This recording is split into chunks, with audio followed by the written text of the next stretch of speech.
யாவருக்கும் வாழ்த்துக்கள். இன்று முழு உலகத்தை மாட்டி படித்துக் கொண்டிருக்கிற கொரோனா வைரஸ் தேவனுடைய கோபமா அல்லது பிசாசின் கோர தாண்டவமா? இன்று கொரோனா வைரஸ் முழு உலகத்தையும் தன் கட்டுப்பாட்டுக்குள் வைத்து திரளான மக்களை அழித்துக் கொண்டிருக்கிறது. உலக ராஜ்யங்கள் எல்லாம் பயந்து கொண்டிருக்கிறார்கள். ஒவ்வொரு நாடுகளும் தங்களால் இயன்ற அளவு அநேக காரியங்களை செய்தாலும் கொரோனாவை கட்டுப்படுத்த முடியாத நிலைமையில் இந்தியாவும் அமெரிக்காவும் போன்ற வளர்ந்த நாடுகள் உட்பட மிகவும் தடுமாறிக் கொண்டிருக்கிற இந்த காலகட்டத்தில் கொரோனா வந்ததிலிருந்து கொரோனாவை குறித்து கிறிஸ்தவர்கள் மற்றும் பல மதங்களைச் சேர்ந்த மக்கள் விதவிதமான தங்கள் கருத்துக்களை வெளிப்படுத்துகிறார்கள். அதில் பொதுவாக கிறிஸ்தவர்கள் சொல்லுகிற ஒரு முக்கியமான கருத்து என்னவென்றால், இது தேவனுடைய கோபம், தேவனுடைய சாபம். தேவன் உலக மக்களின் பாவங்களை பார்த்து உலக மக்களை தண்டிக்கிறார். ஆகினால் உலகம் மனம் திரும்ப வேண்டும், இதற்காகவே தேவன் இதை செய்கிறார் என்றுதான் ஏறக்குறைய கிறிஸ்தவர்களில் திரளான மக்கள் இப்படித்தான் சொல்லிக் கொள்கிறார்கள். உலக மக்களிலும் அநேகர் இப்படித்தான் சொல்கிறார்கள். பாவம் பெருகிவிட்டது, கடவுள் உலகத்தின் அநியாயத்தை பார்த்து பொறுக்க முடியாமல் இந்த மாதிரி ஒரு பயங்கரமான வைரஸை கடவுள் அனுப்பியிருக்கிறார் என்றுதான் எல்லாரும் பேசிக் கொள்கிறார்கள்.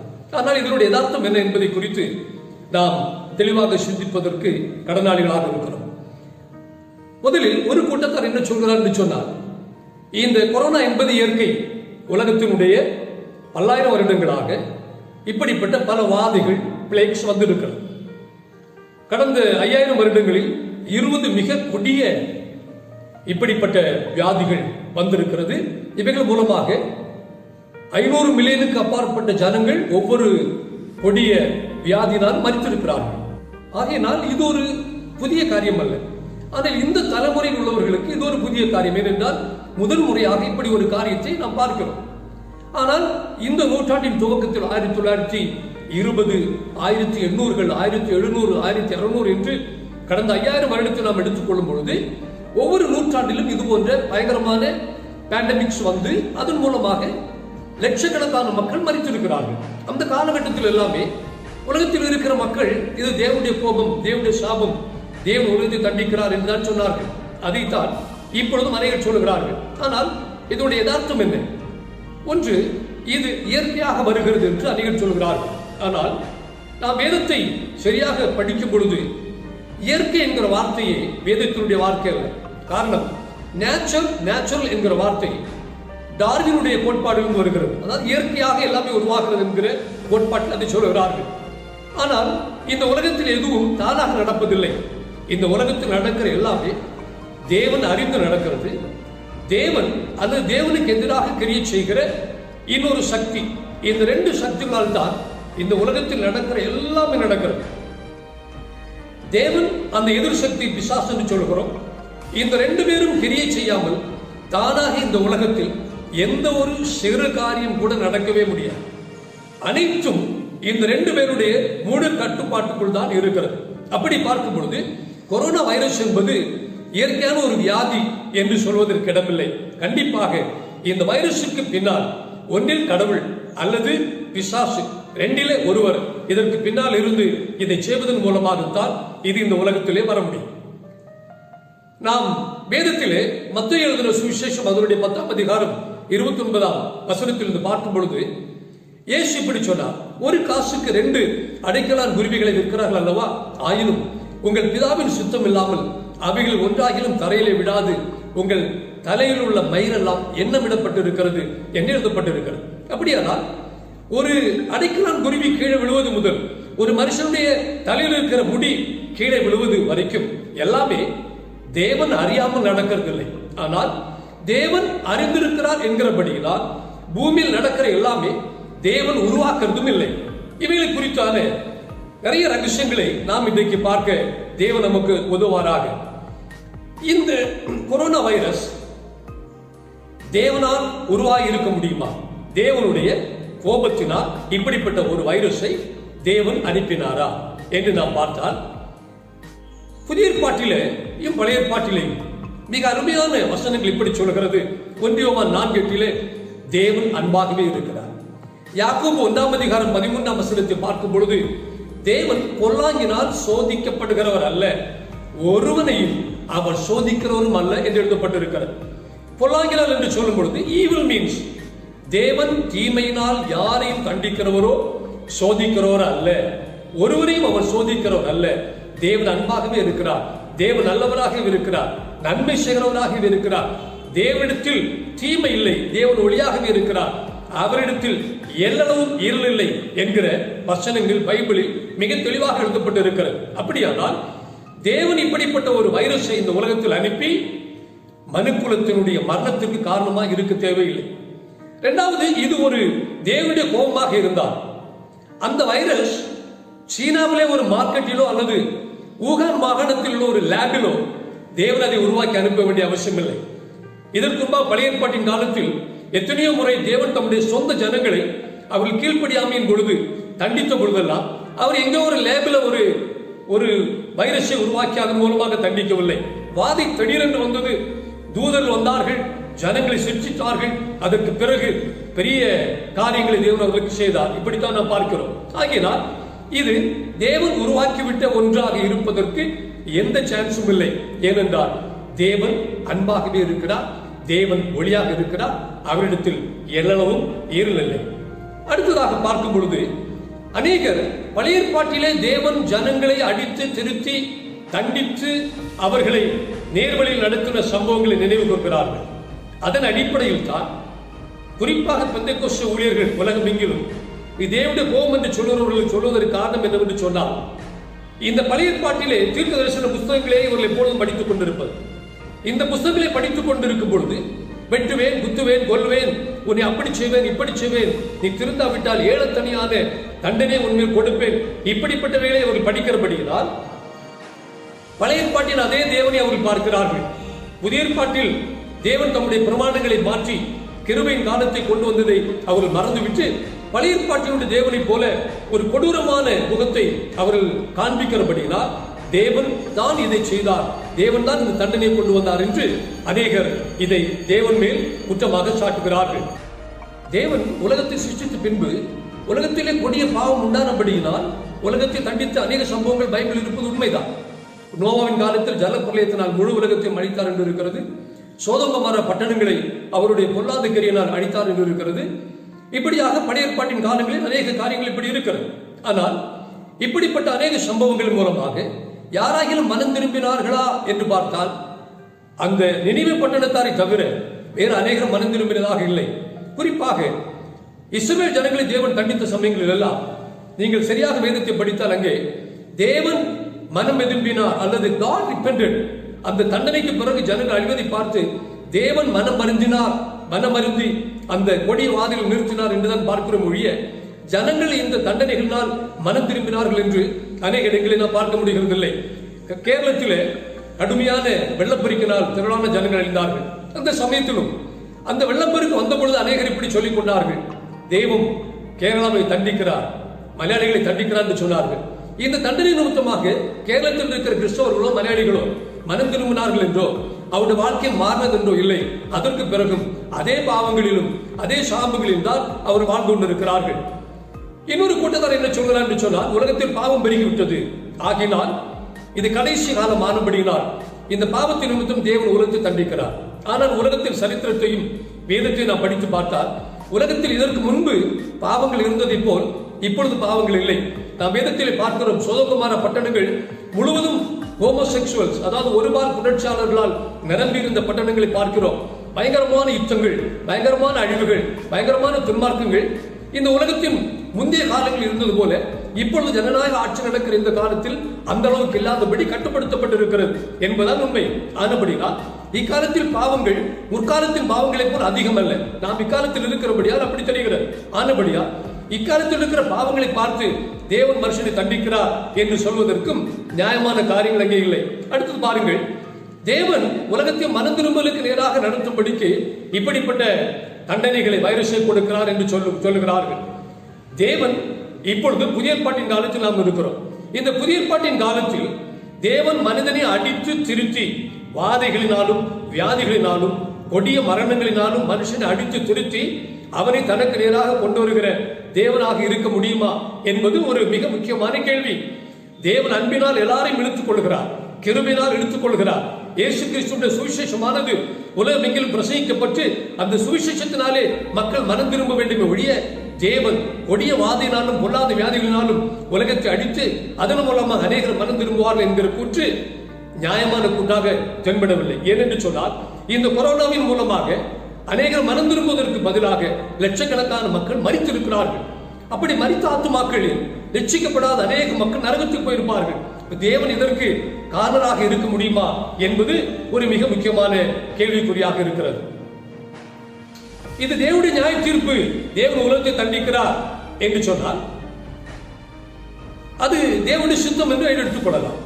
தேவன் இந்த உலகத்தை தண்டித்து ஒரு வைரஸ் மூலமாக உலகத்தை அழித்து அதன் மூலமாக நியாய தீர்ப்பை கொண்டு வந்து மக்களை மனம் திரும்பப்படுகிறாரா? கிறிஸ்துவில் ஜபிக்க வேண்டிய அவசியமே இல்லை. அப்படி கிறிஸ்துவில் ஜபிப்பது தேவனுடைய சுத்தத்துக்கு எதிரானதாக இருக்கிறது. ஆண்டவரை இன்னும் நன்றாக தண்டியும், இன்னும் நிறைய பேரை கொள்ளும், அதன் மூலமாக உலகத்திலே மனம் திரும்பல் வரும் என்றுதான் கிறிஸ்தவர் சொல்ல வேண்டும். ஆனால் இது தேவனுடைய நியாய தீர்ப்பு என்று சொல்லுகிற அதே கிறிஸ்தவர்களே அதை நிறுத்துவதற்காக ஜெபிக்கிறார்கள். இப்ப இந்த உலகம் முழுவதிலும் கடந்த பல மாதங்களாக திரளான கூட்டம் ஜனங்கள் டிவியிலும் வெளியிலும் வீடுகளிலும் எவ்வளவு ஜெபித்த பிறகும் இந்த பேண்டமிக், இந்த கொரோனா வைரஸ் தாக்குதல் குறையப்பட்டதாக இல்லை, நாளுக்கு நாள் கூடிக்கொண்டேதான் இருக்கிறது. அப்படியானால் இந்த ஜெபங்கள் கேட்கப்படவில்லை என்பதை நாம் ஒத்துக்கொள்ள வேண்டும். இப்ப இந்த ஜெபங்கள் கேட்கப்படாத காரணம் என்ன? முழு உலகத்தில் இருக்கிற கிறிஸ்தவருடைய பாவமா, அல்லது கிறிஸ்தவர்கள் மனம் திரும்பாதபடியினால் இந்த ஜெபங்கள் கேட்கப்படவில்லையா என்பதை குறித்தும் நாம் சிந்திக்க வேண்டியதாக இருக்கிறது. இந்த ஜெபங்களை தேவன் கேட்டிருந்தால் வேகமாக இவைகளை அவர் விட்டிருப்பார். இன்னொரு காரியம், இது தேவனுடைய கோபம். தேவன் உலகத்தை தண்டிக்க விரும்புகிறார் என்று சொல்லுகிற அநேக ஊழியர்களும் விசுவாசிகளும் கிறிஸ்தவர்களும் ஒரு காரியத்தை சிந்திக்க வேண்டும். உங்களுடைய பிள்ளைகளோ, உங்களுடைய பெற்றோரோ, மனைவியோ யாராகிலும் அமெரிக்காவிலோ இத்தாலியிலோ வாழ்ந்து கொண்டிருக்க இந்த கொரோனா வைரஸினால் அந்த நாட்டில் இருக்கிற மக்கள் அழிந்து கொண்டிருக்கிறார் என்று சொன்னால் அந்த நேரத்தில் நீங்கள் இது தேவனுடைய தண்டனை, நன்றாக தண்டிக்கட்டும், இத்தாலியை தண்டிக்கட்டும், அமெரிக்காவை தண்டிக்கட்டும் என்று சொல்லி நீங்கள் சொல்வீர்களா? கண்டிப்பாக சொல்ல மாட்டீர்கள். இப்ப நீங்க சேஃப்டியா இருக்கிற இடத்துல இருந்து கொண்டு மற்றவர்கள் அழியும் பொழுது தேவனுடைய தண்டனை என்று சொல்வது நியாயமான ஒரு காரியமாக இல்லை. அப்ப இப்படிப்பட்ட காரியங்களை சொல்லுகிற நம்முடைய ஆவி எப்படிப்பட்ட ஆவி என்பதை நாம் சரியாக புரிந்து கொள்ள வேண்டும். லூக்கா 9ஆம் அதிகாரம் அதனுடைய 52, 53 வசனங்களை நாம் படிக்கும் பொழுது இயேசு கிறிஸ்துவும் சீஷர்களும் எருசலேமுக்கு போக நோக்கமாக இருந்தபடியால் இயேசு கிறிஸ்து எருசலேமுக்கு போய் கொண்டிருக்கிறார். அங்கே எழுதப்பட்டிருக்க அவர் எருசலேமுக்கு போக நோக்கமாக இருந்தபடியால் அவ்வூரார் அவரை ஏற்றுக்கொள்ளவில்லை. அவருடைய சீஷராகிய யாக்கோபு யோவானும் அதை கண்டபோது, ஆண்டவரே, எலியா செய்தது போல வானத்திலிருந்து அக்கினி இறங்கி இவர்களை அழிக்கும்படி நாங்கள் கட்டளையிட உமக்கு சுத்தமா என்று கேட்டார்கள். அவர் திரும்பி பார்த்து, நீங்கள் இன்ன ஆவி உள்ளவர்கள் என்பதை அறியீர்கள் என்று அதட்டி இயேசு என்ன சொன்னார் தெரியுமா? மனுஷகுமாரன் மனுஷனுடைய ஜீவனை அழிக்கிறதற்கு அல்ல, ரட்சிக்கிறதற்கே வந்தார் என்றார். இதுதான் புதிய ஏற்பாட்டிலே தேவன் இயேசு கிறிஸ்துவை அனுப்புவதற்கான காரணம். தேவன் சொல்லுகிறார், மனுஷகுமாரன் மனுஷனுடைய ஜீவனை அழிக்கிறதற்கல்ல, ரட்சிக்கிறதற்கே வந்தார். இதுதான் இக்காலத்தில் கிருபையின் காலத்தில் தேவனுடைய சித்தமே ஒழிய மனிதனை அழித்து மனம் திரும்பலுக்கு நிலையை கொண்டு வருவது தேவனுடைய சித்தம் அல்ல. இன்னொரு காரியம் கூட நாம் சிந்திக்க வேண்டும். வெளிப்படுத்தின விசேஷத்தில் ஆண்டவர் இப்படி சொல்லி இருக்கிறார், பாவம் செய்கிறவன் இன்னும் செய்யட்டும், அநியாயம் செய்கிறவன் இன்னும் செய்யட்டும், பரிசுத்தமாக இருக்கிறவன் இன்னும் பரிசுத்தமாக இருக்கட்டும், இதோ சீக்கிரமா வருகிறேன், அவனவனுடைய கிரியைக்கு தக்க பலனை அவனவனுக்கு கொடுக்கும்படி சீக்கிரமாக வருகிறேன் என்று ஆண்டவர் சொல்லி இருக்கிறார். ஆகினால் நாம் இந்த காரியங்களை ஆண்டவர் மேல் சுமத்தி ஆண்டவர் தான் இதை செய்கிறார் என்று நாம் சொல்லும் பொழுது இன்னொரு காரியத்தை சிந்திக்க வேண்டும். அமெரிக்காவிலும் இத்தாலியிலும் உலகத்தின் பல நாடுகளிலும் மரித்தவர்கள் ஏறக்குறைய 80% பேர் கிறிஸ்தவர்கள் தான். இப்ப தேவன் தான் இந்த கொரோனாவை அனுப்பினார், இது தேவனுடைய நியாய தீர்ப்பு என்று சொன்னால் அநேக ஊழியக்காரர்கள் மரித்திருக்கிறார்கள், அபிஷேகம் பெற்றோர் மரித்திருக்கிறார்கள், அநேக தேவனுடைய பிள்ளைகள் மரித்திருக்கிறார்கள். எவ்வளவு குடும்பத்தார் கேட்பாங்க, அப்ப தேவன் தான் எங்க அப்பாவை கொன்னாரா, தேவன் தான் எங்க அம்மாவை கொன்னாரா, என் பிள்ளை தேவன் தான் இந்த கொரோனால கொன்னாரா, அப்ப இந்த தேவன் எங்களுக்கு வேணாம் அப்படின்னு சொன்னா அன்னை கிறிஸ்துவங்க என்ன சொல்ல முடியும்? எதுவுமே சொல்ல முடியாது. எத்தனையோ கொரோனா பேஷண்ட் இறந்து அந்த தகப்பனை அடக்கம் பண்ணுவதற்கு ஆம்புலன்ஸில் கொண்டு போகும் பொழுது குடும்பத்தார் பிள்ளைகள் கிடந்து அழுகிறாங்க, ஒப்பாரி அழுகிறாங்க, அந்த பிரேதத்துக்கு கூட ஓடுறாங்க. அவ்வளவு தூரத்துக்கு அவர்களை நேசிக்கும் பொழுது தேவன் இந்த அளவுக்கு அன்பில்லாமல் சாதாரண மக்களையும் அவர் கொல்லக்கூடுமோ என்பதை கிறிஸ்தவர் சிந்தித்து பார்க்க வேண்டும். வேதத்திலே நாம் ஒரு சம்பவத்தை பார்க்கிறோம். ஆபிரகாமின் காலத்தில் நடந்தது. அங்கே எழுதப்பட்டிருக்கிறது, துன்மார்க்கரோட நீதிமான்களையும் அழிப்பீரோ என்கிற ஒரு கேள்வியை ஆபிரகாம் வைக்கிறார். இந்த காலத்தில் தமிழ்நாட்டில் மற்றும் எத்தனையோ ஊழியர்கள் மரித்து விட்டார்கள். இன்னும் எத்தனையோ ஊழியர்கள் வெண்டிலேட்டர்ல வைக்கப்பட்டிருக்கிறார்கள். எவ்வளவோ கிறிஸ்தவ தேவனுடைய பிள்ளைகள் இந்த கொடிய வியாதினால் பீடிக்கப்பட்டிருக்கிறார்கள். அப்படி இருக்கும் பொழுது தேவன் உலகத்தை பாவத்தை நிமித்தமாக தண்டிக்கும் பொழுது நீதிமான்களை தண்டிப்பாரா, பரிசுத்தவான்களை தண்டிப்பாரா? இப்ப தேவனுக்கு எந்த பெல்லும் பிரேக்கும் இல்லாம அவர் கிரியை செய்வாரா என்பதை கிறிஸ்தவர்கள் சிந்தித்து பார்க்க வேண்டும். லூக்கா 13ஆம் அதிகாரம் 15 1 முதல் 5 வாசிக்கும் பொழுது பிலாத்து சில கலிலேயருடைய இரத்தத்தை அவருடைய பலிகளோட கலந்திருந்தார். அந்த வேளையிலே அங்கே இருந்தவர்கள் சிலர் அந்த செய்தி அவருக்கு அறிவித்தார்கள், இயேசுக்கு அறிவித்தார்கள். இயேசு அவருக்கு பிரதித்திரமாக, அந்த கலிலேயருக்கு அப்படிப்பட்டவைகள் சம்பவித்ததினாலே மற்ற எல்லா கலிலேயரை பார்க்கிலும் அவர்கள் பாவிகளா இருந்தாலும் நினைக்கிறீர்களோ? அப்படி அல்லவென்று உங்களுக்கு சொல்லுகிறேன். நீங்கள் மனம் திரும்பாமல் போனால் எல்லாரும் அப்படியே கெட்டு போவீர்கள். சிலுவாவிலே கோபுரம் விழுந்து 18 பேரை கொண்டதே எருசலேமில் குடியிருக்கிற மனுஷர் எல்லாரும் அவர்கள் குற்றவாளிகளாக இருந்தார்கள் என்று நினைக்கிறீர்களோ? அப்படி அல்லவென்று உங்களுக்கு சொல்கிறேன். நீங்கள் மனம் திரும்பாமல் போனால் எல்லாரும் அப்படியே கெட்டு போகல என்று சொன்னார். இப்ப சிலர் சில இடத்துல மரிக்கும் பொழுது அநேகர் நினைக்கிறது இவங்க எல்லாம் பாவிகள், இவங்க தப்பு பண்ணி இருக்கிறாங்க, தேவனுக்கு பிரியமா நடக்கல. அநேகர் என்ன போஸ்ட் பண்றாங்க, நாம கொரோனா வைரஸ்னால் சாகாமல் இருப்பது தேவனுடைய கிருபை. ஓகே, அப்ப செத்தவங்க தேவனுடைய கிருபையில் இல்லையா? தேவனுடைய கிருபை எடுக்கப்பட்டிருந்ததா? இப்ப தேவனுடைய கிருபைன்னு சொல்லிட்டு இருக்கிறவங்களுக்கு நாளைக்கு திடீர்னு கொரோனா நீங்கள் மரித்து போனா, உங்க குடும்பத்தில் ஒருவர் மரித்து போனா நீங்க கிருபை என்னை விட்டு போயிட்டுன்னு சொல்லுவீங்களா? இல்ல. இதெல்லாம் தமாஷ் பண்ற சத்தியங்கள். அப்ப இது கிருபை இழந்ததோ கிருபை எடுக்கப்பட்டதோ அல்ல. இதற்கு பின்னணியில் கிரியை செய்கிறதை குறித்து நாம் சரியாக புரிந்து கொள்ளாதபடினால் இவைகளை தேவன் மேலே நாம் சுமத்துகிறோம். இன்னும் அநேகர் இது வெளிப்படுத்தின விசேஷத்தில் 6ஆம் அதிகாரம் 8ஆம் வசனத்தில் சொல்லப்பட்டிருக்கிற அந்த முத்திரை உடைத்த பொழுது அங்கே மக்கள் மத்தியில் உலகத்தில் உண்டான பயங்கரமான நியாய தீர்ப்பு, அப்படிப்பட்ட வாதை தான் இது என்று சொல்கிறார்கள். ஆனால் நாம் வாழ்கிற இந்த காலம் வெளிப்படுத்தின விசேஷத்தின் காலம் அல்ல. ஆகையினால் வெளிப்படுத்தின விசேஷத்தில் சொல்லப்பட்டிருக்கிற அந்த நியாய தீர்ப்புகள் நடக்கிற காலம் இனி வருகிற காலமாக இருக்கிறபடினால் இது வெளிப்படுத்தின விசேஷத்தில் சொல்லப்பட்டிருக்கிற அந்த வாதைகள் அல்ல. இன்னொன்று, உலகத்தில் பாவம் மிக அதிகமாக பெருகியிருக்கிறபடியால் இது சம்பவிக்கிறது. ஆகினால் இது கர்த்தருடைய வருகை, ஆண்டோட வருகையுடைய நாட்கள். ஆண்டவர் சீக்கிரமா வந்து விடுவார். அதற்குடைய அடையாளம் தான் இது என்று அநேகர் சொல்கிறார்கள். கடந்த 5000 வருடங்களாக இப்படிப்பட்ட கொடிய வாதைகள் பல லட்சம் மக்கள் மரிக்கும் பொழுதெல்லாமே யூதர்கள், கிறிஸ்தவர்கள் இயேசுதோ சீக்கிரம் வந்து விடுவார், இது அவருடைய வருகையினுடைய அடையாளம் என்று சொன்னார்கள். இந்த நூற்றாண்டின் துவக்கத்தில் 1920களுக்கு பிறகு நடந்த ஒவ்வொரு வாதைகளிலும், ஒவ்வொரு கொடிய வியாதிகளிலும் அகப்பட்டு இருக்கும் பொழுதும் அன்று ஊழியர்களும் விசுவாசிகளும் இது ஆண்டோடைய வருகை சமீபமாக இருக்கிறது என்று சொன்னார்கள்.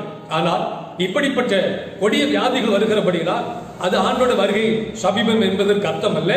இப்படிப்பட்ட கொடிய வியாதிகள் வந்தாலும் வராவிட்டாலும் இயேசு கிறிஸ்துவோட வருகை சமீபமாகத்தான் இருக்கிறது. ஆனால் இயேசு கிறிஸ்துவோட வருகை சமீபமாகும் பொழுது இப்படிப்பட்ட கொடிய கொள்ளை நோய்கள், யுத்தங்கள், பயங்கரமான பிரச்சனைகள் உலகம் முழுவதிலும் வந்து கொண்டேதான் இருக்கும். அதை வைத்து இதோ இயேசு வருகிறார், இப்பொழுது வந்து விடுகிறார் என்று நாம் நிச்சயமாக சொல்ல முடியாது. தேவனுடைய வாக்குத்தத்தங்கள் நிறைவேறி தேவனுடைய தீர்க்க தரிசனங்கள் எல்லாம் நிறைவேறும் பொழுது கர்த்தராகிய இயேசு கிறிஸ்து வருவார். ஆகையினால் இந்த கொரோனா வைரஸை நினைத்து ஒரு கூட்டம் பேர் இயேசு கிறிஸ்து இந்த காலத்தில் வந்து விடுவார் என்று நீங்கள் பயப்படுவதற்கு தேவையில்லை. இயேசு வரும்பொழுது கண்டிப்பாக வருவார். இந்த கொரோனாவை பயன்படுத்தி ஆண்டவர் வருவதற்கான எந்த காரணமும் இதிலே இல்லை. இன்னும் அநேகர் இது தேவன் அனுமதித்து வந்தது, God permitted என்கிற ஒரு வார்த்தை கொண்டு வருவார்கள். ஆனால் இந்த பைபிள் எழுதப்பட்டிருக்கிற எபிரேய பைபிளில் பெர்மிசிவ் டென்ஸ் என்று ஒரு டென்ஸே கிடையாது. பெர்மிசிவ் ஆர் கேசட்டிவ் டென்ஸ் என்று ஒரு டென்ஸே கிடையாது. ஆகபடினா தேவன் அனுமதித்தார் என்கிற ஒரு இலக்கணமே எபிரேய பாஷையில் இல்லாத பொழுது தேவன் இதை அனுமதித்தார், தேவன் அனுமதித்தால் வருகிறது என்கிற ஒரு கூற்றை அங்கே சொல்ல முடியாது. நாம் இப்பொழுது கிருபையின் காலத்தில் வாழ்ந்து கொண்டிருக்கிறோம். தேவனுடைய திட்டங்களையும் தீர்மானங்களையும் குறித்து சரியான அறிவு நமக்கு உண்டாயிருக்க வேண்டும். இது தேவனால் உண்டானது அல்ல என்பதை நிரூபிப்பதற்கு அநேக வசனங்கள் இருக்கிறது. 1 யோவான் 1:55 வாசிக்கும் பொழுது தேவன் ஒளியாய் இருக்கிறார், அவரில் எவ்வளவேனும் இருள் இல்லை, இது நாங்கள் அவரிடத்தில் கேட்டு உங்களுக்கு அறிவிக்கிற விசேஷமாக இருக்கிறது என்று வேதம் சொல்லுகிறது. இயேசு சொன்னார், நானே நல்ல மேய்ப்பன், நல்ல மேய்ப்பன் ஆடுகளுக்காக தன் ஜீவனை கொடுக்கிறான் என்று சொன்னார். நல்ல மேய்ப்பன் தனக்காக ஆடுகளின் ஜீவனை எடுக்கிறவர் என்று சொல்லாமல் ஆடுகளுக்காக தன் ஜீவனை கொடுக்கிறவர் எழுதப்பட்டிருக்கிறார். திரும்ப பாருங்கள், யோவான் 1 அதிகாரம் 9 வசனத்தை நாம் படிக்கும் பொழுது அங்கே இப்படி எழுதப்பட்டிருக்கிறது, உலகத்திலே வந்து எந்த மனுஷனையும் பிரகாசிப்பிக்கிற ஒளியே அந்த மெய்யான ஒளி. இப்ப இயேசு கிறிஸ்து இந்த உலகத்தில் வந்ததற்குரிய நோக்கம், இந்த உலகத்திலே பாவத்தில் ஜீவிக்கிற மக்களுக்கு சுவிசேஷமாகிய ஒளியை கொடுத்து அவர்களை பிரகாசிக்க பண்ண வேண்டும் என்பதை ஒழிய பாவத்தில் வாடுகிறவர்களை அழிப்பதற்காக இயேசு வரவில்லை. யோவான் 3 அதிகாரம் அதனுடைய 16 முதல் 18 வசனங்களை படிக்கும் பொழுது வேதம் இப்படி சொல்கிறது, தேவன் தம்முடைய ஒரே பேரான குமாரனை விசுவாசிக்கிறவன் எவனோ அவன் கெட்டு போகாமல் நித்திய ஜீவனை அடையும்படிக்கு அவரை தந்துள்ளி இவ்வளவாய் உலகத்தில் அன்பு கூர்ந்தார் என்றுதான் எழுதப்பட்டிருக்கிறது. உலகத்தை ஆக்கினைக்குள்ளாக தீர்க்கும்படி, ஆக்கினை என்றால் நியாய தீர்ப்பு, தண்டனை தீர்க்கும்படி தேவன் தம்முடைய குமாரனை உலகத்தில் அனுப்பாமல் அவராலே உலகம் ரட்சிக்கப்படுவதற்காகவே அவரை அனுப்பினார் என்றும் வேதம் மிக தெளிவாக சொல்லுகிறது. அவரை விசுவாசிக்கிறவன் ஆக்கினைக்குள்ளாக தீர்க்கப்படார், விசுவாசியாதவனோ தேவனுடைய ஒரே பேரான குமாரனுடைய நாமத்தில் விசுவாசம் உள்ளவனாய் இராதபடியினால் அவன் ஆக்கினை தீர்ப்புக்கு உட்பட்டாயிற்று என்று எழுதப்பட்டிருக்கிறது.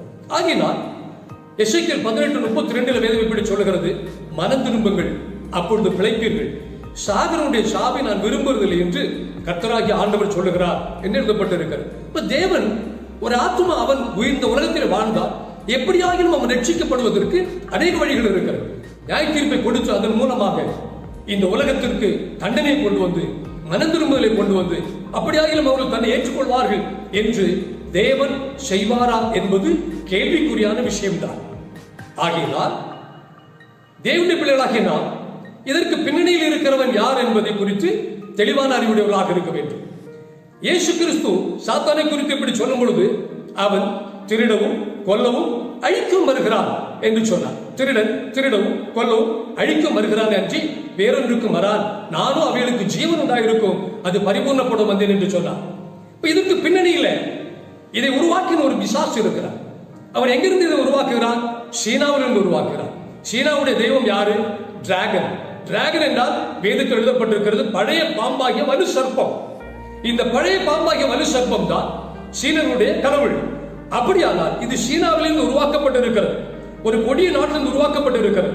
இது பிசாசினால் உருவாக்கப்பட்டு முழு உலகத்திலும் கோடிக்கணக்கான கிறிஸ்தவர்கள் தேவனுடைய பிள்ளைகள் என்று பாராமல் அனைவரையும் அழித்து நிர்மூலமாக்கும்படி பிசாசினால் அனுப்பப்பட்ட பிசாசினுடைய சாபம், பிசாசினுடைய கோர தாண்டவம் என்பதை நாம் அறிந்து கொண்டால் நாம் பிசாசுக்கு எதிராக ஜெபிக்க முடியும், நாம் பிசாசுக்கு எதிராக யுத்தம் செய்ய முடியும். இன்னொன்று பாருங்கள், இந்த காலகட்டத்தில் திரளான ஜனங்கள் கொரோனாவினால் மரிக்கிற இந்த காலகட்டத்தில் அநேக ஊழியர்கள் தேவனுடைய சமூகத்தில் இருந்து வியாதிகளை குணமாக்கிற வரங்களை பெற்று அந்த வரங்கள் மூலமாக திரளான கொரோனா வியாதிகளை சுகமாக்க முடியும். இன்னும் அநேகர் சுகமாய் கொண்டுதான் இருக்கிறார்கள். அநேக ஜனங்கள் தேவனே இந்த இப்படிப்பட்ட காலங்களில் ஜனங்களுக்கு உதவுவதற்காக எங்களுக்கு சுகமளிக்கும் மரத்தை தாரும் என்று கேட்டு திரளான ஜனங்களை சுகமாக்கி இருக்கிறார். ஏனென்றால் இந்த நூற்றாண்டின் துவக்கத்தில் இப்படிப்பட்ட பயங்கரமான ஒரு வியாதி வந்து உலகத்தில் திரளான மக்கள் அழியும் பொழுது ஜான் ஜி லேக் போன்ற உலகத்தின் வல்லமையான ஊழியர்கள் அந்த இடங்களிலே போய் காலராவினால மக்கள் சாகும் பொழுது காலரா வியாதி உள்ளவர்கள் அவருடைய வாந்தியை கக்க பண்ணி தங்கள் கைகளிலே அப்படியே வைத்திருந்து அதை விஞ்ஞானிகள் சோதனை செய்யும் பொழுது அந்த புழுக்கள், அந்த பாக்டீரியாக்கள் செத்தலாம். அப்பொழுது அவர்கள் கேட்டார்கள், எப்படி உங்கள் கையில் சாகிறது? அவர் சொன்னார், ரோமர் 8:2 எழுதப்பட்டிருக்கிறபடி ஜீவனுள்ள ஆவியின் பிரமாணம் எங்களில் பாவம் மரணம் என்கிற பிரமாணத்தில் என்று விடுதலை ஆக்கிட்டே என்று எழுதப்பட்டிருக்க ஆனபடியால் பரிசுத்த ஆவியின் வல்லமையினால் இந்த கிருமிகள் சாகிறது என்று காண்பித்தார். அப்ப இப்பொழுது இருக்கிற இந்த காலகட்டத்தில் தேவனுடைய பிள்ளைகள், இது பிசாசினால் வந்தது, தேவனுடைய பிள்ளைகளையும் அழிப்பதற்காக வந்தது. ஆனபடியினால் இந்த பிசாசை, இந்த டிராகன் ஸ்பிரிட்டை, இந்த வலு சர்ப்பத்தை எதிராக யுத்தம் செய்து இந்த வலு சர்ப்பத்தை கட்டி இந்த ஆவி தொடர்ந்து கிரியை செய்யாதபடிக்கு தங்களை காத்துக் கொள்வதோடு மட்டுமல்லாமல் இக்காலத்தில் அநேக தேவனுடைய ஊழியர்கள் வல்லமையா எழும்பி அநேக வியாதீஸ்வரை குணமாக்குவதன் மூலமாக தேவனுடைய நாமத்தை இதே கொரோனா வைரஸ் மூலமாக மகிமைப்படுத்த முடியும். ஆகினால் இதை தேவன் அனுப்பினார், தேவனுடைய கோபம் என்று எந்த கிறிஸ்தவர்கள் எல்லாம் தங்கள் உள்ளத்தில் நினைத்துக் கொள்கிறீர்களோ நீங்க பண்ணுகிற ஜெபம் எதுவுமே ஒர்க் அவுட் ஆகாது. ஏனென்றால் அது தேவனால் வராமல் இருந்ததே. ஆனால் தேவன் அதை கண்டுகொள்ள மாட்டார். அதே நேரத்தில் இது பிசாசினால் வந்தது என்று நாம சரியாக அதை பகுத்து அறிந்தால், புதிய ஏற்பாட்டின் வசனங்கள் படி பகுத்து அறிந்தால், நாம் அந்த பிசாசின் ஆவிக்கு எதிராக தொடர்ந்து யுத்தம் செய்து ஜெபித்தால் கண்டிப்பாக இந்த கொரோனா வைரஸ் மிக வேகமாக கட்டுப்படுத்தப்படுவது மட்டுமல்ல, அதை உலகத்தை விட்டே மாற்ற முடியும். இந்த நூற்றாண்டின் துவக்கத்தில் இப்படிப்பட்ட பயங்கரமான வைரஸால் தாக்கப்படும் பொழுதும் திரளான ஜனங்கள் இது தேவனால் உண்டானது அல்ல, பிசாசினால் உண்டானது என்பதை அறிந்தவர்கள் அதற்கு எதிராக உபவாசித்து ஜெபித்து அந்த ஆவிகளை கட்டி அவர்கள் பெரிய வெற்றிகளை பெற்றார்கள் என்று உலகத்தின் சரித்திரத்திலே பார்க்கிறோம். ஆகினால் தேவனுடைய பிள்ளைகளே, தேவன் உலகத்தை நியாயம் தீர்த்து கொன்று குவித்து அழித்து நிர்மூலமாக்கும்படி தம்முடைய குமாரனை இந்த உலகத்திற்கு அனுப்பாமல் அவராலே உலகம் மனம் திரும்பி ரட்சிக்கப்படுவதற்காக அவர் அனுப்பி இருக்கிறார். அவர் அன்புள்ள தேவன், அவர் இரக்கமுள்ள தேவன். உங்கள் குடும்பத்தில் ஒருவர் கொரோனாவினால் மரித்திருந்தால் கண்டிப்பாக தேவன் என்னுடைய தகப்பனாரை, தாயாரை, பிள்ளையாரை கொண்டார் என்று ஒருவதும் சொல்லாதீர்கள். தேவன் செய்யாத ஒன்றை தேவன் மேல் பழி சுமத்துவதன் மூலமாய் தேவ கோபத்திற்கு ஆளாகாதிருங்கள். இது சத்துருனால் வந்தது. ஆனபடினால் சத்துருவை ஜெயிக்க தேவன் நமக்கு கிருபை இரக்கம் பாராட்டுவாராக.